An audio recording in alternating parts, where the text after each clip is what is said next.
Coded Bias is a film that follows an MIT Media Lab researcher named Joy Buolamwini as she discovers the startling fact that most commercially available facial recognition technology does not see dark faces or women with accuracy, and her journey to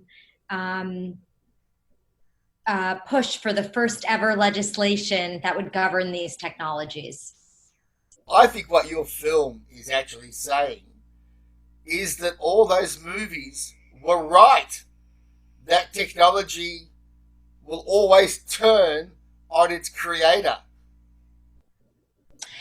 Well, I think more accurately that technology is a reflection of its creator. We think we're making technology, but behind that sort of Wizard of Oz curtain, um, there's just people. And so technology reflects our biases, our past inequalities. It runs off data, and data is about history. And so I would say technology is a reflection of ourselves. I thought it was really interesting in the film how you do make that point very powerfully that unconsciously these biases, these prejudices have filtered through to the technology that's been developed and it's been evolving now for over 60 years. I didn't sense a maliciousness. You weren't saying that this was malicious, but that this was just an extension of human nature. And that's why the unconscious part of the issue is so important.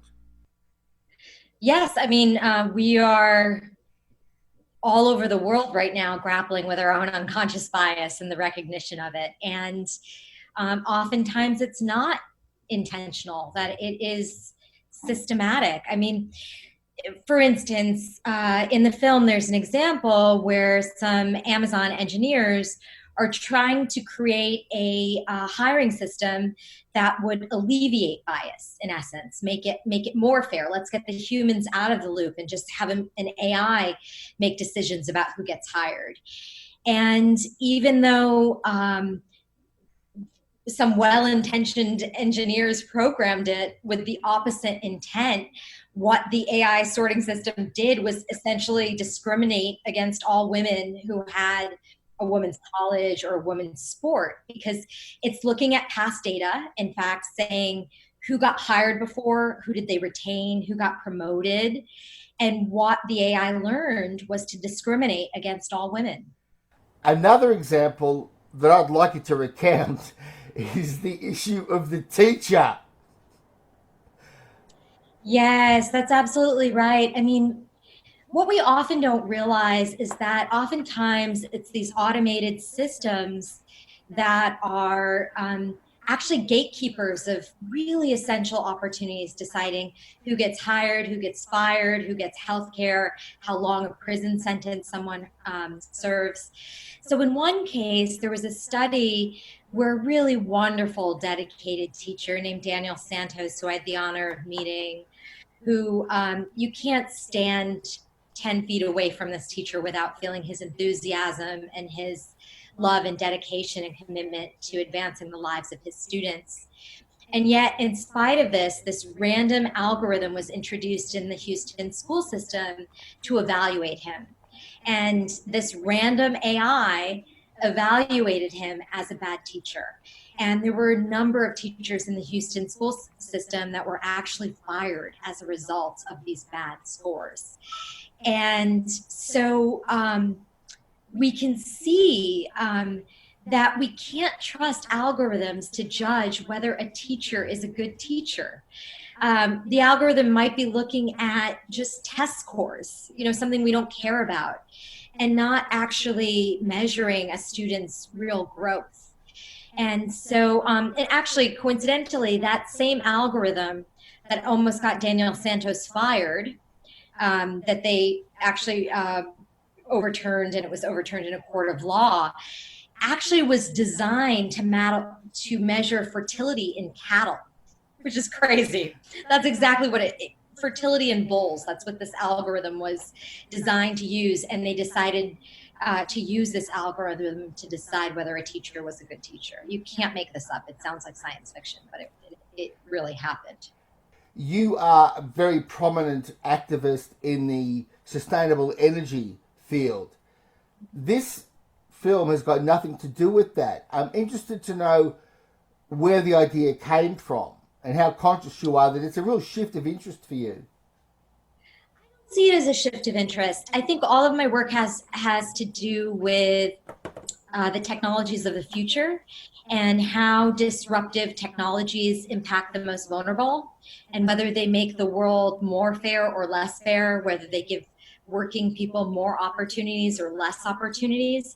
And I think with Catching the Sun, I was exploring how solar energy in the hands of working people and sort of small scale rooftop solar could actually, in combination with policy, actually put money in the hands of ordinary people and actually be a technology that is democratic and good for the middle class.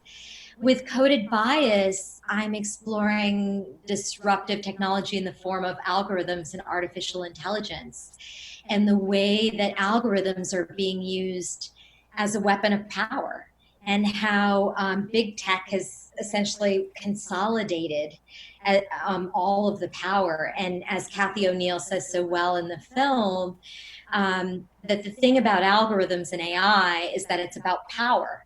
All of the power of this technology is in the hands of the few. And it's being deployed on all of us, sometimes in very predatory ways. And so we need governments to actually balance this sort of unprecedented power in the history of our world. Well, one of the really interesting things about the film is that it's not a wake-up call. You're actually chronicling the fact that people are awake to what's going on, because you actually show the pushback that's happening from grassroots level up to governmental level. You show AOC and you show Jim Jordan, people from both sides of the political fence, both saying the same thing, that this has got to be controlled. And while you do acknowledge that there's no federal regulation yet about algorithms, there is obviously a huge movement. I think why I make documentaries is that it always reminds me that a small group of people can make a big difference.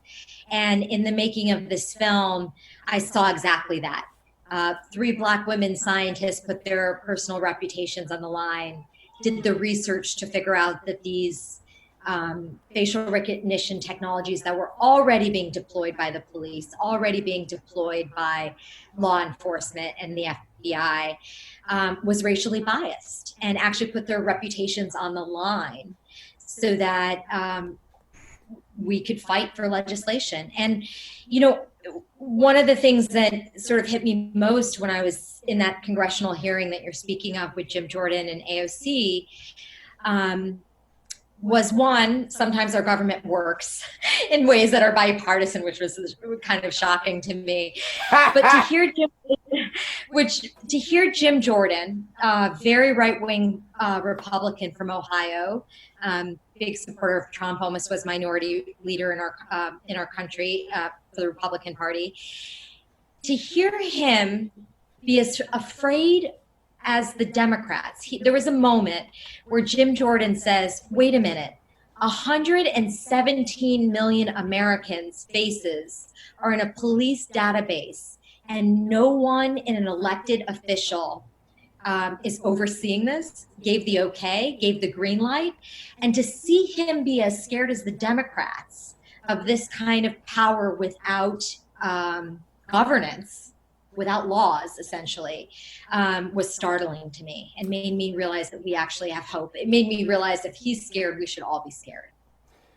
And that underlies another point of your film, I think. And that is that it's actually a very patriotic film from a diehard American citizen, you. Mm-hmm. Because what you're saying is that what's happening with algorithms is a violation of what are traditional heartland values. That's exactly right. This is exactly right. Look, the kind of invasive surveillance that never mind facial recognition, but like the stuff that Google knows about us and Facebook knows about us makes the Stasi look cute. It makes the East German Stasi look like they had a light touch, right? State departments and governments have wanted this information for ages. And in a healthy democracy, we should know a lot about our government, and the government should know very little about us. And what I began to see in the making of this film, and what was most startling to me, is the way that data rights intersects with basically every civil right that we enjoy as citizens of a democracy. I'll give you, for instance, if you are at a protest and a police officer can take your photo and pull it up and pull up your entire social media profile, do you still have freedom to protest? If you are on probation, are you going to attend a protest if you think your face could be recognized? The same is true of, if you post something, we all have freedom of speech, but if you post something and an algorithm hides it at the bottom of in their algorithm hides it, do we really have freedom of speech? Some of the things that we fought for, housing rights, employment, there's technologies that say that it can know you by your video feed. A woman had Botox and she was labeled aggressive by the algorithm.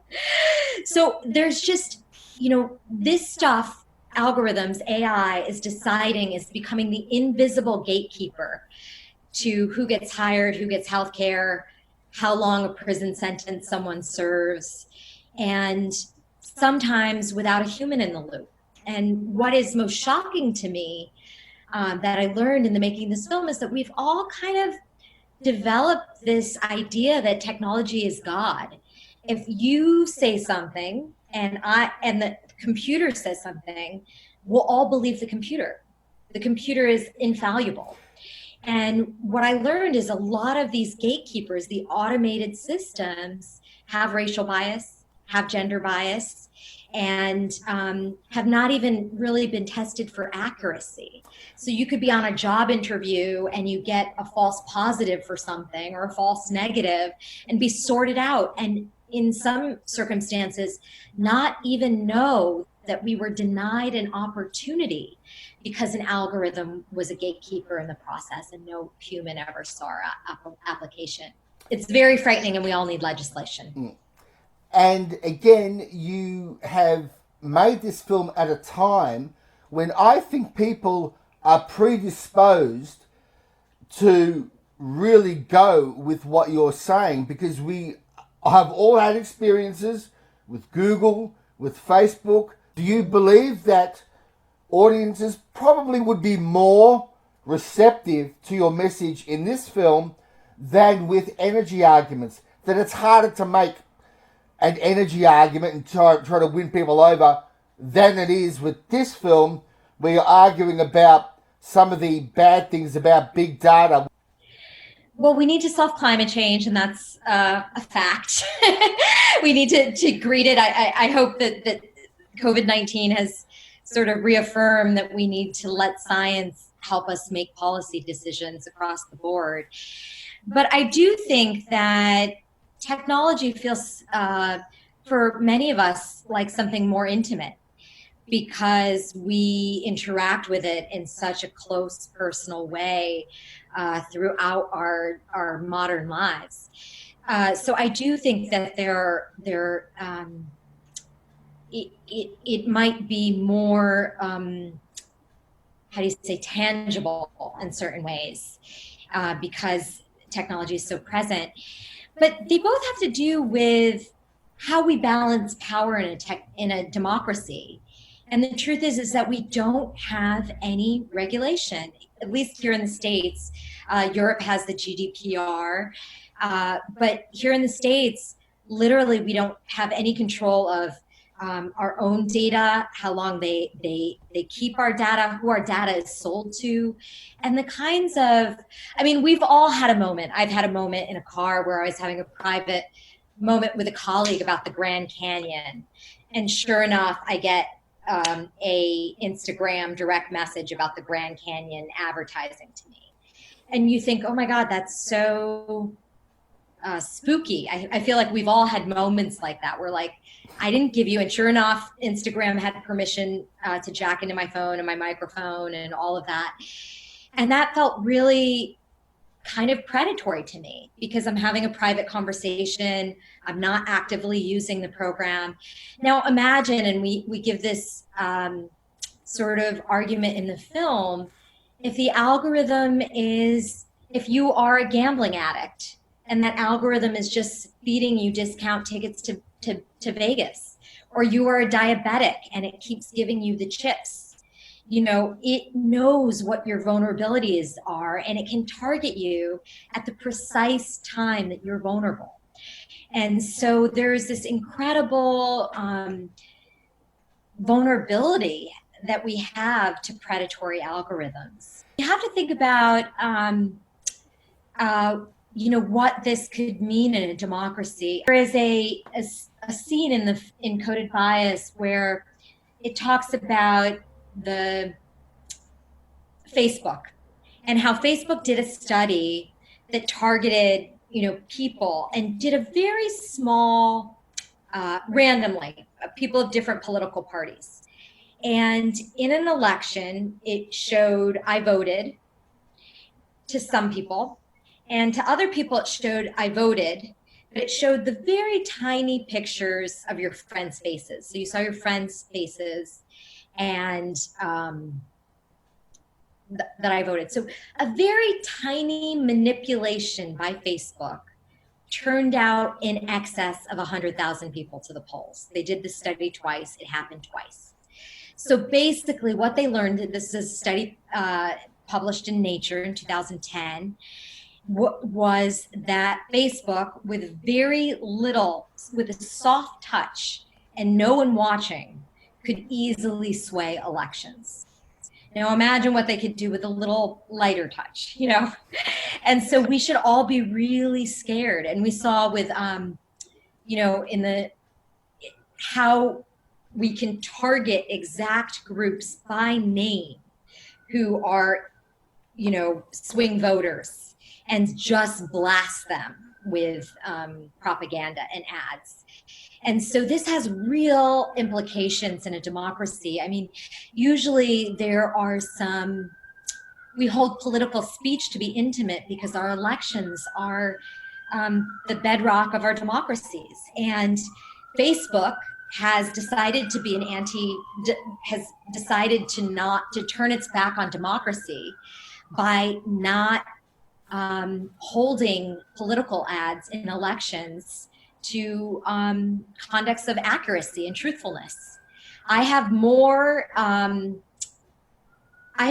regulations that govern my behavior as an independent filmmaker putting out independent journalism than Facebook has in the kind of political ads that they're broadcasting to millions of people. And that has to change. With all this tech bashing, are you just a 21st century Luddite? I mean, do you acknowledge that there is some good out there with technology? Oh, there's so much good. I mean, all of us love technology. I'm a techie. I'm a wired addict. I love tech. I think every person I interviewed in the film loves tech. We all love tech. We want tech to be held to a different standard, a standard of democratic values. Right. And as we see what's happening in China with their use of data in this sort of social credit score and the authoritarian use of these invasive surveillance technologies, we want tech to run off a different business model. We want tech to have some regulations like the rest of every industry that we have in a civilized society. We should have some rules. And we want our democratic ideals we want a commitment of our democratic ideals and the technologies of the future. Now, do you still describe yourself as an activist documentarian? And do you acknowledge any tension between calling yourself an activist and a documentarian? No, I consider myself a very engaged citizen. And I think you said it well. I find activists to be the deep patriots because we are, fighting to hold the country to its highest ideals and to make the world more fair and more equal. And so my work as a documentary filmmaker is an extension of my expression and my engagement as a citizen. Okay. Now, how did Catching the Sun go? I heard it got quite an audience, both with the general population and with the people in power. Yes, Catching the Sun. We were lucky that we got a New York Times critics pick. It was on Netflix, executive produced by Leo DiCaprio. It was screened all over the country by ambassadors and by senators. And so we did. It was part of the American Film Showcase, and it screened at U.S. embassies and on diplomatic missions all across the world. That was back in a day where my country would pay me to go around the world and critique its own foreign policy. I was like, democracy is great. And so, what I've learned is that films can really make a difference. When you tell a story that moves the heart, it can also inspire policy. And I really hope Code and Bias will do that as well. Can I just ask you quickly how you financed this film and how hard that was? You always have to be very creative about financing, and this film was funded by foundations like the Ford Foundation and the Alfred P. Sloan Foundation, whose mission it is to further science education. Just wanted to underscore the point that you don't have access to government money, do you? No, we do have an NEA and an NEH, but I think that the resources you may have in Australia might be a little bit more generous. I did want to ask you about your activism regarding sexual assault. You mentioned in an op-ed for the New York Times in 2013 that you had a horrible experience while you were filming in India and that you were diagnosed with PTSD. Can you just tell me a little bit about your activities in that realm and what you think of the current issues with metoo and exposing men for unconscionable behavior? Yes, the truth is that, when I first spoke out in 2013, it was before the Me Too movement. And so there wasn't this mass movement behind me. And so I can tell you how much courage it takes, actually, to speak courageously and openly about having the experience of violence. And I had, and so, as an artist, I really struggled with it because it was an event that made me feel like I lost my voice in some way. And that sort of fight to regain my voice, I hope has made me a more sensitive artist and more able to engage and to hold space for people that I interact with in my films. But what I can say is, like, whether we're talking about AI or, I've been watching, it's too American, but the AOC was just insulted on the floor of the House Congress by a sitting congressman and was just called an expletive beginning with B. And basically, hearing these congresswomen speak out against misogyny was one of the most powerful things that I experienced this week. and to see how far we've come since I wrote that New York Times article to this moment. I'm heartened by the fact that more people are speaking out. Like, look, we're in a very painful moment. I often think about the kind of change that took place during the civil rights movement and wondered what it would be like to be alive in 1968. And I think what we've realized, through living the last 4 months is that change is extremely painful. We have to talk about things that are painful. We have to revisit historical events that are incredibly painful and triggering to all people. And we have to find a way through that is fair and just and inclusive and celebrates our highest ideals. And what I'm heartened by is that people are starting to be willing to do that work. There are so many white people at these Black Lives Matters protests. It's been so heartening to me to see this flood of all colors of people fighting for Black life. It's always amazing to me when a man makes space in a room for a woman to speak, like is aware of what's happening and sort of makes space for a woman to rise, in her voice to rise. And so we all have a responsibility for making space in this room. And what I learned in the making of Coded Bias is that we think of inclusion as something that's like nice, we want it for the pictures, let's put the women and the people of color in the front of the pictures, it'll be great. But what I learned in the making of this film is that inclusion is integral to being innovative, to being competitive in our businesses, and makes us healthier and stronger as a democracy. It is essential just for competitiveness and for new innovative ideas that we include people. We can't continue to exclude the genius of half of our population. Last time we spoke was 2015. A year later, Donald Trump was elected as President of the United States. We speak now only a few weeks into the next presidential election. Your report card, please.